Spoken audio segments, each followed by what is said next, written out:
Você pode não encontrar versículos de textos bíblicos que falam sobre aquilo que a gente está pedindo que vocês falem, ou que confirmem essa teoria ou essa teologia, mas o que a gente está defendendo tem texto bíblico. E pode ser textos que realmente, diante dessa sociedade, sejam textos até um pouco invasivos, mas está lá, os afeminados não herdarão o reino dos céus. Está escrito na Bíblia lá. Inclusive no livro de Gênesis, quando os anjos vão resgatar Ló na cidade de Sodoma e Gomorra, dentro daquela casa haviam vários homossexuais ali que tentaram abusar daqueles homens, daqueles anjos, porque os anjos eram muito bonitos. E ali aqueles anjos o cegou. Eu não estou dizendo aqui, cara, que o homossexual ele é uma pessoa desqualificada, eu não estou dizendo que o homossexual está à margem da sociedade, eu não estou dizendo isso. Eu estou dizendo que diante da cosmovisão cristã, não constitui família pessoas do mesmo sexo dentro da própria casa. E como cristãos que somos, ou deveríamos ser, o nosso objeto central é a Bíblia. Então, 1 Coríntios, capítulo 6, versículo 20, diz que os afeminados não herdarão o reino dos céus.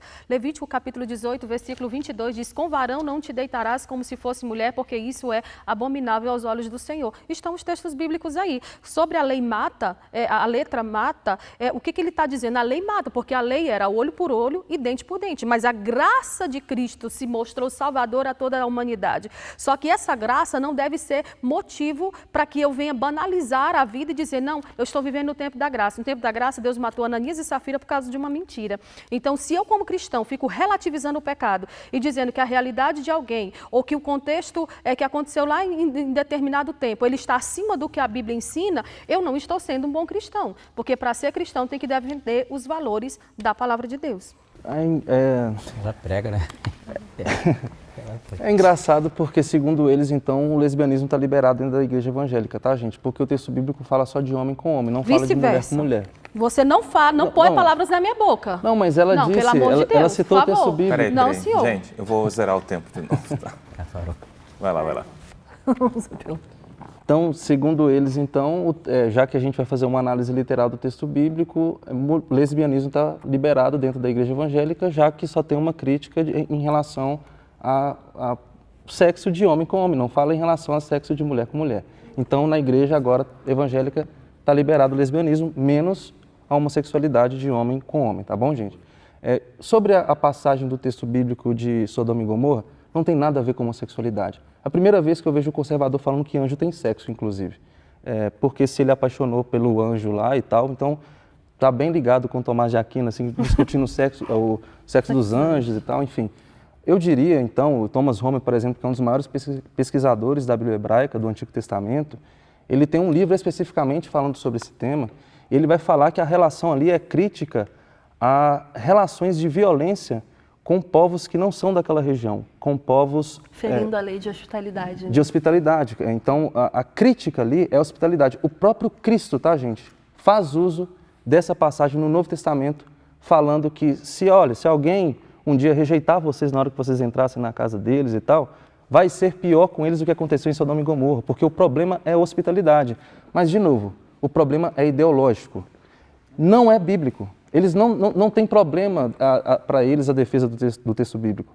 Para eles é uma dimensão ideológica. Então eles vão fazer caber uma coisa que não existe no texto bíblico para fazer uma crítica à homossexualidade.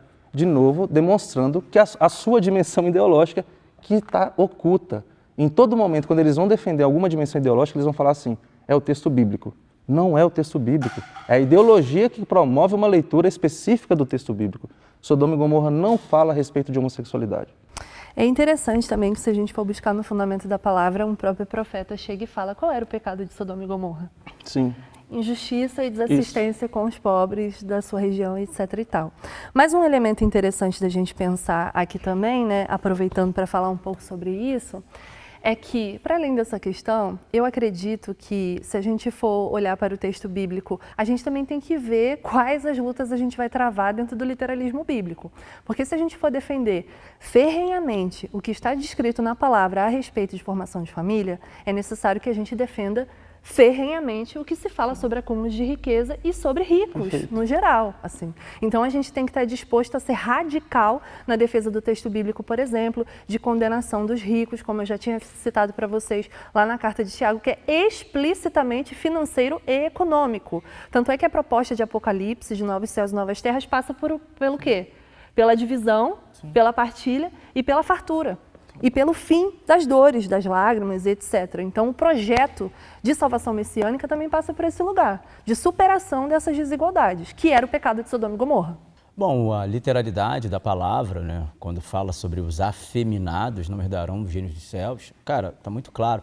E volto a dizer, isso aqui não é uma negativa de relações humanas na sociedade moderna. Eu não estou dizendo aqui que você não pode casar com uma pessoa do mesmo sexo. Volto a dizer, o casamento ele é um contrato social, um contrato, tanto que ele é de parcial de bens, ou comunhão total de bens e tudo mais. Se você quer trazer isso para dentro da cosmovisão cristã, você vai ter que se adequar a essa realidade cristã. Então a gente está falando sobre uma coisa simples aqui, a família tradicional. A família tradicional é que vai progredir, vai fazer com que a humanidade progrida como seres humanos. Isso é fato, diz respeito à procriação, diz respeito à genética, diz respeito à ciência e tudo mais. Então, assim, isso precisa ser respeitado, né? Isso é tão sério, precisa ser tão respeitado, que eu não vou nem para a linha do pecado em si, do que diz respeito à questão espiritual, mas à questão biológica. Quando você tem pessoas da mesma família, por exemplo, do mesmo sangue, digamos assim, que se relacionam por algum motivo e tudo mais, aí você vê, do ponto de vista genético, as crianças acabam nascendo ali com alguma situação difícil, do ponto de vista de locomoção, às vezes psicológica, justamente pela junção do mesmo sangue. Então, assim, é muito claro que a gente vê na Bíblia, é muito claro que a gente vê como construção de família tradicional, pai e mãe. E é óbvio que existem diversas políticas, existem diversas maneiras de tentar trazer para dentro desse núcleo familiar algo que não seja tradicional, mas do ponto de vista científico e religioso, cristão, que é a base desse debate, não ideológico, mas cristão, cristianismo não é ideologia, é muito claro e muito evidente o que é a família tradicional e a defesa dela. Então, se nós considerarmos com honestidade o texto de Gênesis, capítulo 19, versículo 5, nós vamos entender que sim, aqueles homens vieram até a porta de Ló e disseram, traz esses varões para que nós os conheçamos. Se nós formos olhar no hebraico, aquilo ali com certeza é dito, contestado, não tem como se contestar esse fato de que eles realmente queriam ter relações sexuais. Mas o que dizer de crente que defende comunismo, marxismo, até porque Marx não é exemplo de nada no quesito cristianismo. É isso aí, deturpar, distorcer, colocar palavras na boca, né? Dizendo que porque eu não disse isso, porque a Bíblia não diz isso, a Bíblia libera isso. A Bíblia não é clara acerca de muitas coisas e nem por isso eu posso dizer que o que Deus falou ali, ele não falou acolá, que o que Deus falou para um homem não vale para uma mulher também, que o que Deus estabeleceu como família não deve ou é apenas para ser visto sobre um viés interpretativo e ideológico. A verdade existe, ela não é relativa. A verdade existe, a verdade é Cristo. Conhecereis a verdade e a verdade vos libertará.